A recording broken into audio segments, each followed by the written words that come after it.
And that's why by doing this you can eliminate low self-esteem, addiction, anxiety, depression, being introverted, needing people's attention, having relationship issues, having the tendency to cheat, to smoke, to bite nails. It can be anything, because everything is programs. Look at it this way: whatever you were not born with, I mean straight out of mama's body, whatever you were not born with is something you have mentally created, which is actually construction that's not really true. If you were not born with it, it can be eliminated. Hi and welcome. I just want to do this little video as I'm reopening my channel and just to give people a little taste of what I do, because there was very different opinions on the channel whether I should keep it on a separate channel or I should join it in here. But today I just want to talk quickly about the whole concept of, feeling bad about yourself or having low self-esteem. Because if we really look at it, what is low self-esteem? Low self-esteem is just you telling yourself negative things about you in your own mind, right? That's our mind going, oh, you're such an idiot, why did you do that? You're always messing it up, why can't you just... That kind of conversation. That is what creates the low self-esteem, because that conversation generates certain emotions like shame and guilt and frustration and sadness, and then a person who feels guilty and ashamed behave a certain way. And then the question is, okay, if low self-esteem is a negative conversation with yourself, then the solution should be to stop that negative conversation with yourself. If there is no voice telling you all these negative things, would you then have negative self-esteem? No.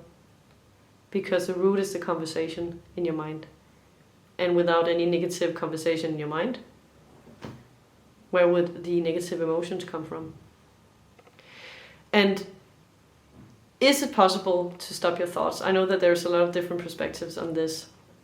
And my perspective is that yes, but the thoughts is basically not something you actively think.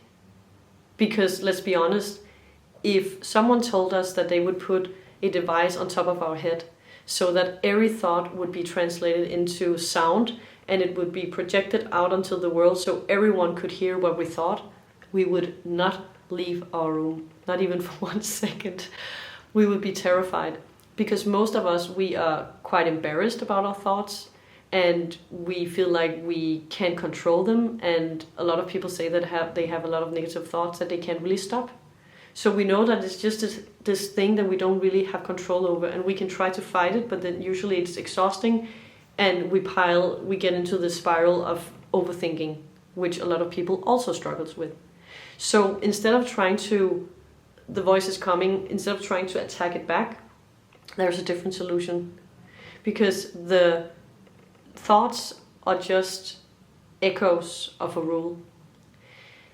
If we didn't have thoughts, we would not benefit from the rule we have. And let me just explain what I mean. Every single idea we have about life and ourselves, every single belief we have, is basically a way for our mind to protect ourselves. Although it was a way for our mind to protect ourselves once. But most of our negative beliefs about ourselves was created before we were 7 years old. So let's take an example from childhood. Let's say we go back. Let's say that mom and dad were usually working home late, and when they were home, you wanted to play and you said, Mom, Dad, let's play. But sometimes they would do something else. They would say, not right now, or can't you just, leave me for a second? Maybe they would come up with comments like that. And maybe after a certain time where that happened, you started to realize that, okay, I'm clearly not important, or I don't matter to them. So then you start identifying with I'm not important and I don't matter. That is basically put in the computer, the mental computer. And if you are not important and if you don't matter, you can do something about it. So you start paying attention. Okay, I know I don't matter and I'm not important, so what can I do to matter and to be important to survive? Because if I don't matter and if I'm not important, my parents won't take care of me. If my parents won't take care of me, I'm done, because I'm little and I need them to support me the first years of my life. That's a very primal way of surviving, right? So you then start looking, and then you see that if you make your parents laugh, they give you attention and they're happy. So you go like, what makes me important is then being funny. Or if you help out, your mom is in the kitchen with your dad and they are doing the dishes, and you come out and you help them suddenly, and they go, honey, thank you so much. Suddenly they give you positive attention, and the mind again goes, okay, there's another way. Now I feel important. So what makes me important is also helping people. So now you have the rules that you need to help people, or you need to be funny in order to be important. So now we know that. Then let's fast forward to later in life. You have these subconscious programs. You forgot all about those events. You didn't really think much about it ever since. But now the programs is pushing thoughts, because if the programs are not pushing thoughts up, you can react to the programs. And remember, the programs are only made to protect you, so the programs want you to basically follow the rules. So now let's say that you are at work, and suddenly you see some of your coworkers standing over one of your colleagues' computer, and they're all laughing, and people are joining, and you saw that they were like, hey, come here, and looked at the computer, but the person didn't ask you, and you suddenly start feeling uncomfortable and left out. And you might just have that feeling, not even noticing what's going on. But if you slow down a bit, you will probably notice that before that feeling came of being uncomfortable, you had this conversation. Oh, they're all looking at the computer. Oh, of course I'm not invited again. Guess it's better without me. Well, they clearly don't care about me. Once again, I'm just left here by myself. And that is the thoughts that's generated from the rules. I don't matter and I'm not important. Because you have to believe that that is true to act on it. And you have to act on it in order to survive. That's the rule, right? So then, let's say that you then try to use your survival strategy to deal with this. We know that if you help people, if you're funny, then you feel important and then you feel good enough.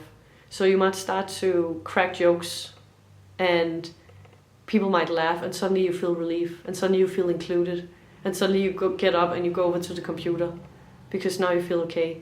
And maybe somebody else is saying something funny and everybody is laughing, and they are laughing more, and you start again feeling, they are of course laughing more, I'm not as funny, I knew it, they don't care about me, and then the I'm not important, I don't matter is activated again. And that happens subconsciously throughout the whole day. So if you have ever wondered why you have all those negative thoughts, it's because the programs are pushing you to follow them. So then it makes sense that it would be powerful to then completely delete that rule. So once your mind lets go of the idea that you're not important and that you don't matter, that it can't possibly be true, which is the work I do, it's wiped. So then the next time you see someone gathered around something, or someone doesn't say hi, or someone one or the other thing, there's no story. Or maybe the story is like, oh, I can see that they're having fun. I might go over there in a second, I just need to finish this. Oh, I know the feeling when you just want a break and you just want to be social. I could need that as well. Oh, it's nice to see that people are having a good time. Oh, maybe I should be a part of that. But I would rather finish this first and then I can join. That might be the conversation. And it wouldn't hurt, it wouldn't make you feel shame, it wouldn't make you get angry at people, it wouldn't make it feel unfair, you wouldn't take anything personal just because that one rule is gone. So that's the power of eliminating mental programs. It's actually to stop thoughts and to stop negative thoughts, because when certain negative thoughts stops, the feeling stops, and that's why by doing this you can eliminate low self-esteem, addiction, anxiety, depression, being introverted, needing people's attention, having relationship issues, having the tendency to cheat, to smoke, to bite nails. It can be anything, because everything is programs. Look at it this way, whatever you were not born with, I mean straight out of mama's body, whatever you were not born with is something you have mentally created, which is actually construction that's not really true. If you were not born with it, it can be eliminated. Behavior stops. So if you have something, if you pick something up in your life, whether it's your early childhood or later in life, if you have some traumas haunting you, if you have certain behaviors or thought patterns haunting you, it's always solvable. And that is what my new channel is about. And I hope that this example made sense to you. If you have any questions, let me know in the comment section. You're willing to scoop over to the new channel and enjoy some fun we will have over there. And if you know anyone who thought this could be interesting, or you know any therapists or coaches who thought this perspective could be interesting, you're welcome to also introduce them to any video you connected with. Thank you so much. I love you, and bye.